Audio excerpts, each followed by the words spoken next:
Everyone. Unit 4 में हम laminar and turbulent flow में स्टोक्स लॉ पढ़ चुके हैं, head loss due to friction in pipe पढ़ चुके हैं, laminar turbulent and transition flow पढ़ चुके हैं। अब नेक्स्ट जो हमने लास्ट छोड़ा था head loss due to friction in pipe, उसमें हमने शेयर स्ट्रेस निकाल दी थी। उसके बाद in terms of shear stress भी हमने हेड लॉस निकाल दिया था। अब हम पढ़ रहे हैं यहाँ पे shear stress in turbulent flow. Turbulent flow में शेयर स्ट्रेस क्या होगी, तो उसके लिए आप देख सकते हैं कि शेयर स्ट्रेस विस्कोसिटी की वजह से शेयर स्ट्रेस होती है, तो न्यूटन्स लॉ ऑफ विस्कोसिटी है tau equal to mu D upon D Y, जो आप लोग पहले भी देख चुके हैं। ये शेयर स्ट्रेस तो होगी, टाउ भी यहाँ पे हम ले रहे हैं shear stress due to viscosity, tau V से हम डिनोट कर रहे हैं। ठीक है, सिमिलरली टर्बुलेंट फ्लो है तो इसमें विस्कस शेयर स्ट्रेस तो होगी, लेकिन इसमें एक और शेयर स्ट्रेस भी होगी जिसे हम बोलेंगे shear stress due to turbulence. ये एक्सप्रेशन जे बॉनिशक ने दिया था। Tau shear stress due to turbulence tau T is equal to eta D U bar upon D Y. इसी के सिमिलर है, बस यहाँ पे tau T shear stress due to turbulence है, नीटा एडी विस्कोसिटी है। ये कौन सी विस्कोसिटी, डायनेमिक, ये कौन सी है, एडी विस्कोसिटी। और यू बार क्या है आपका, यू बार है average velocity at distance y from boundary. ठीक है, यू बार जैसे ये था। तो टोटल शेयर स्ट्रेस क्या हो जाएगी, tau is equal to tau V plus tau T, इन दोनों का सम, क्योंकि टर्बुलेंस में shear stress due to viscosity भी होगी, shear stress due to turbulence भी होगी, इन दोनों का सम। तो ये इन दोनों की वैल्यूज हमने यहाँ पे पुट कर दी, तो ये आ गया। अगर लेमिनार फ्लो है तो लेमिनार फ्लो में ये टर्म्स क्या होगी, जीरो, सिर्फ ये वाली रहेगी, tau equal to mu D upon D Y, eddy viscosity वहां पे क्या हो जाएगी, zero for laminar flow. For turbulent flow shear stress क्या हो जाएगी, सम ऑफ बोथ। ठीक है, तो ये एक एक्सप्रेशन ये हो गया। नेक्स्ट इसी में है, रेनॉल्ड ने भी क्या किया था, शेयर स्ट्रेस के लिए अपना एक एक्सप्रेशन दिया। रेनॉल्ड ने भी एक्सप्रेशन निकाल के दिखाया था 1886 में। उन्होंने क्या किया था कि फ्लूइड की दो लेयर ली थी, ये इसके बीच उन्होंने शेयर स्ट्रेस जो जनरेट हो रहा है टाउ, उसकी वैल्यू निकाली थी। उन्होंने क्या वैल्यू निकाली थी, फॉर ए स्मॉल डिस्टेंस थी, सपोज डी वाई। ठीक है, तो उन्होंने टाउ इज इक्वल टू दिया रो यू डैश वी डैश। अब यहाँ पे रो तो डेंसिटी ऑफ फ्लूइड हो गई, यू डैश वी डैश क्या है, fluctuating component velocity. Fluctuating component है वेलोसिटी के, किस डायरेक्शन में, एक्स और वाई डायरेक्शन में। यू डैश है एक्स डायरेक्शन में और वी डैश है वाई डायरेक्शन में। ये फ्लक्चुएटिंग कंपोनेंट है, तो उन्होंने फ्लक्चुएटिंग कंपोनेंट लिए। फ्लक्चुएटिंग मतलब वेरी कर रहे हैं, तो वेरी कर रहे हैं तो उन्होंने क्या किया, इन फ्लक्चुएटिंग कंपोनेंट का एवरेज निकाल दिया, बस उसको मान लिया उन्होंने direct. Tau bar is equal to rho U dash we dash का बार मतलब एवरेज। अगर किसी समय वेलोसिटी यू डैश है, फिर थोड़ा सा चेंज होगी, फिर थोड़ा सा कम होगी, तो इस तरीके से उन्होंने उन अलग अलग वेलोसिटी का, इस तरीके से वेलोसिटी अगर चेंज हो रही है, कहीं पे ये, कहीं पे ये, कहीं पे, तो इन सबको अलग अलग ने लेके उनका क्या ले लिया, एवरेज ले लिया। तो ये रेनॉल्ड का है, tau bar is equal to rho U bar V bar. ठीक है, या rho U dash we dash का होल बार, जिसे हम एवरेज कहेंगे, एवरेज वैल्यू निकाली। तो Reynold shear stress due to turbulence है। नेक्स्ट हम पढ़ेंगे Prandtl mixing length theory for turbulence shear stress. तो प्रिंडल ने क्या किया था कि जो चीज यू डैश वी डैश की वैल्यू रेनॉल्ड कैलकुलेट नहीं कर पाया था इंडिविजुअली, इसलिए उन्होंने क्या निकाल दिया था, उसका एवरेज निकाल दिया था। उसी चीज को, उसी जो मिस रह गया था रेनॉल्ड से, जिसकी वजह से उसकी थ्योरी फेल हो गई थी, उसी को दूर करने के लिए प्रांडल ने एक मिक्सिंग लेंथ थ्योरी निकाली। ठीक है, जिसको कि हम अभी यहाँ पे देखेंगे। तो प्रांडल ने क्या किया था, एक मिक्सिंग लेंथ थ्योरी दी थी for turbulence shear stress. Reynold ने जो थ्योरी दी थी उसमें क्या डिसएडवांटेज थी या क्यों वो फेल हुई, क्योंकि रेनॉल्ड ने जो ये वैल्यू दी थी ना, यू डैश वी डैश की फ्लक्चुएट, इसका एवरेज निकाल के दे दिया, क्योंकि वो इसको कैलकुलेट नहीं कर पा रहे थे। ठीक है, इसलिए उन्होंने उस डिफिकल्टी को दूर करने के लिए एल प्रेंडल ने 1925 में ये थ्योरी दी। ठीक है, क्योंकि Reynold U dash we dash की इंडिविजुअल वैल्यू कैलकुलेट नहीं कर पा रहा था, इसलिए उन्होंने डायरेक्ट क्या बोल दिया कि हम एवरेज वैल्यू ले लेंगे फ्लक्चुएटिंग कंपोनेंट की। ठीक है, यू डैश और वी डैश एक्स और वाई डायरेक्शन में वेलोसिटी थी। तो प्रांडल ने क्या किया, इन दोनों को सेपरेटली कैलकुलेट किया, यू डैश और वी डैश की वैल्यू। ठीक है, अब उन्होंने इसके लिए क्या किया, एक मिक्सिंग लेंथ कंसेप्ट अपनाया। मिक्सिंग लेंथ कंसेप्ट ये कह रहा है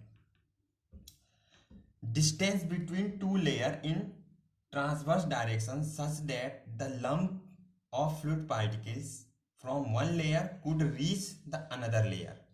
कहने का मतलब है कि सपोज इस पाइप में ये लिक्विड फ्लो हो रहा है और यहाँ पे टर्बुलेंस क्रिएट हो रहा है, मीन्स हाई वेलोसिटी से फ्लूइड पार्टिकल इस तरीके से जिगजैग वे में मूव कर रहे हैं। तो क्या होता है, लंप बनेगा। लंप मतलब अगर यहाँ पे डिफरेंट लेयर्स हैं तो इस लेयर में बहुत सारे पार्टिकल मिलके एक लंप बनाएंगे, ये लंप बन गया। इसी के नीचे दूसरी लेयर है, ये लेयर 2 मान ली हमने, यहाँ पे भी एक लंप बन गया। अब ये पार्टिकल क्या करेगा, यहाँ से नीचे की तरफ अगर मूव करके इस दूसरी लेयर के पार्टिकल के साथ मिक्स हो जाते हैं ये लंप, और पार्टिकल मिक्स हो जाते हैं इन अदर लेयर, दूसरी लेयर में। तो क्या हो जाएगा कि इन दोनों लंप की वजह से जो यहाँ पे ये लंप क्रिएट हुआ, तो इस लंप में जो पार्टिकल्स इकट्ठा हुए उनका जो मोमेंटम, मोमेंटम क्या होता है, मास इनटू वेलोसिटी, मोमेंटम इस डायरेक्शन में क्या रहेगा, सेम रहेगा। मतलब ये जो सारे पार्टिकल यहाँ पे एक वन लेयर से दूसरी लेयर तक पहुंचे और उस लेयर के बीच की डिस्टेंस एल है, जिसे हम मिक्सिंग लेंथ बोलते हैं। ठीक है, तो मोमेंटम जो उसके बाद जिस मोमेंटम से ये आगे जाएगा वो एक्स डायरेक्शन में क्या रहेगा, सेम हर एक पार्टिकल का। ठीक है, मीन्स ये बहुत सारे पार्टिकल्स इस तरीके से लंप बना के इकट्ठा हुए, तो इन सबका जो मोमेंटम बना वो क्या रहेगा, एम इंटू वी, सेम रहेगा इन दैट डायरेक्शन। किस डायरेक्शन में, एक्स डायरेक्शन में। यहाँ पे हमने बताया है कि y direction, x direction. X direction में सपोज बाउंड्री के नियर ये कलेक्ट होते हैं, बाउंड्री है ये, एक्स डायरेक्शन है, वाई डायरेक्शन। बाउंड्री मतलब कोई वॉल है, दीवार है, सरफेस है। ठीक है, तो इन दोनों लेयर के बीच की डिस्टेंस को उसने क्या बना, मिक्सिंग लेंथ माना। दूसरे तरीके से यहाँ पे वेलोसिटी प्रोफाइल से हम इसको समझ सकते हैं कि सपोज ये एक्स डायरेक्शन है, वाई डायरेक्शन है, एट ए डिस्टेंस, किसी डिस्टेंस पे जो पार्टिकल की वेलोसिटी है वो u है, और उससे थोड़ा सा ऊपर हमने देखा कि वेलोसिटी में चेंज है, दूसरी लेयर उसमें velocity u plus you dash है। ठीक है, तो पार्टिकल्स अगर इस लेयर से इस लेयर में लंप बनाते हुए आते हैं, ठीक है, और कोलैप्स होके एक साथ इकट्ठा होके आगे बढ़ती है उस लेयर में वो लंप के थ्रू, तो उनके बीच की इनका जो मोमेंटम रहेगा इस डायरेक्शन में इन पार्टिकल का वो तो सेम रहेगा।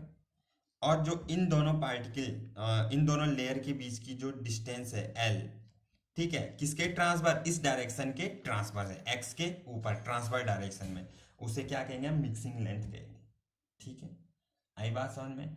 तो ये कहा था प्रांडल ने। इसका स्टेटमेंट मैंने आपको जो वीडियो भेजा है आपके ग्रुप में, आप उस वीडियो को जरूर देखें।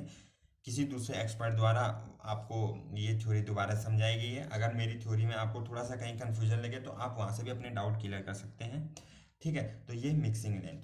तो अब हम क्या करेंगे, हमें पता है कि यू डैश क्या कैसे निकलेगा, l D you upon D y. U dash की वैल्यू निकालनी है क्योंकि हमें पता था कि जो रेनॉल्ड ने दिया था यू डैश वी डैश और इसका एवरेज, तो हमें ये यू डैश और वी डैश की वैल्यू इंडिविजुअली कैलकुलेट करनी। तो यू डैश की value according to the Prandtl हुई U dash is equal to L D you upon D Y. L क्या है, वो डिस्टेंस है। ठीक है, अब V dash L D you upon D Y same रहा वी डैश और एल डैश की वैल्यू। अब हमने इसका एवरेज निकालना है, ये वैल्यू यहाँ पे पुट करनी है। तो l u dash we dash का एवरेज कैसे निकलेगा, इस तरीके से दोनों की वैल्यू यहाँ पे पुट कर दो और मल्टीप्लाई कर दो। तो क्या है, l square d you upon D y. ठीक है, यू डैश की value l D you upon D Y. L क्या है, वो डिस्टेंस है, शॉर्ट डिस्टेंस, जिसमें वेलोसिटी में चेंज कितना आ रहा है, u। अगर पहले वेलोसिटी u थी फिर u डैश हो गई तो 10 u डैश माइनस u, जिसको हम du ले रहे हैं बस। और वाई क्या है, उस डिस्टेंस में जिसमें वो वेलोसिटी में चेंज आया डी यू। ठीक है, तो दोनों के लिए यू डैश वी डैश की वैल्यू आ गई, पुट कर दी, ये आ गया l square d u square upon D y का होल स्क्वायर, इस एक्सप्रेशन में पुट कर दिया तो ये आ गया। ठीक है, तो rho l square d you upon D y का होल स्क्वायर, ये टाउ डैश की वैल्यू है। टोटल शेयर क्या बताया था अभी थोड़ी देर पहले, टर्बुलेंस में विस्कस शेयर प्लस बॉन्सिक का जो शेयर स्ट्रेस था, दोनों को ऐड कर दें तो ये तो शेयर ड्यू टू विस्कस रहा टोटल, जो अभी हमने पीछे बताया था आपको, और rho l square d you upon D y का होल स्क्वायर, ये वैल्यू हमने यहाँ पे पुट कर दी। इसमें एक चीज और आती है, mu d you upon D y की वैल्यू जीरो रहेगी थ्रू आउट द फ्लो, लेकिन बाउंड्री पे ये वैल्यू जीरो नहीं रहेगी, ये वैल्यू शेयर स्ट्रेस की। ठीक है, मीन्स लेमिनार फ्लो के लिए ये वैल्यू तो हमेशा जीरो रहेगी, लेकिन टर्बुलेंस में ये वैल्यू कहाँ पे जीरो रहेगी, बीच में हर जगह जीरो रहेगी ये value mu D upon D y की, वो पाइप के अंदर, लेकिन बाउंड्री के आसपास ये वैल्यू जीरो नहीं रहेगी एक्सेप्ट बाउंड्री, लेकिन हर जगह क्या रहेगी, जीरो। तो इस तरीके से प्रांडल ने क्या दिया था, mixing length theory for turbulence shear stress दी थी। Thank you very much.